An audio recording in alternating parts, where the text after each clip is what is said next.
मागच्या भागात आपण पाहिले की आजी अशा निर्जीव वस्तूंसोबत गप्पा का मारतात याचे कारण कळल्यावर जुईच्या मनामध्ये आजींबद्दल सॉफ्ट कॉर्नर तयार होतो. तिला त्यांच्या आवडीनिवडी जाणून घ्याव्या असे वाटते, म्हणून ती आजींच्या घरी जायचे ठरवते. तिथे गेल्यावर त्यांना स्वतःची ओळख व तुम्ही मला गप्पा मारायला कधीही बोलावू शकता हे आजींना सांगितल्यावर त्या लगेचच जुईला त्यांच्या घरामध्ये बसून गप्पा मारायच्या का असे विचारतात. जुईने होकार दिल्यावर त्या दोघी गप्पा मारायला सुरुवात करतात.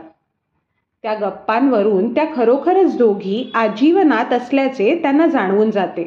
जसजसे दिवस पुढे सरत जातात तसतसे जुईला जेवढं आजीशिवाय करमत नसतं तेवढंच आजीला देखील जुईशिवाय करमेनासं व्हायला लागतं. जुईला तिची आजीच जणू काही पुन्हा एकदा सापडलेली असते. जुई तिचे आई बाबा मुंबईमध्ये आल्यावर त्या दोघांची आजीशी ओळख करून देते. आजी जुईसोबत असल्यामुळे जुईचे आई बाबा देखील निश्चिंत मनाने नागपूरला परत जातात. या सगळ्यामुळे आजींना आता वस्तूंची किंवा पावसाशी गप्पा मारायला नाही लागत, तर त्यांना आवडेल अशी एक गोड नात जुईच्या रूपात त्यांना मिळाली आहे. त्यामुळे जुई आणि आजी एकमेकींचे लाड आणि हट्ट दोन्ही मनापासून पुरवत आहेत.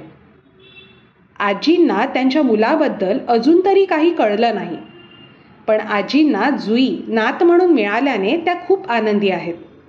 या कथेतून एक तर नक्कीच कळते की काही रक्ताची माणसे कधीकधी अनोळखी माणूस असल्यासारखी आपल्याशी वागतात. त्याचप्रमाणे काही अनोळखी माणसं आपल्याशी एवढ्या प्रेमाने आणि आपुलकीने वागतात की ती आपली रक्ताची माणसं तर नाहीत ना, असं नकळतच आपल्या मनात प्रश्न निर्माण करून जातात.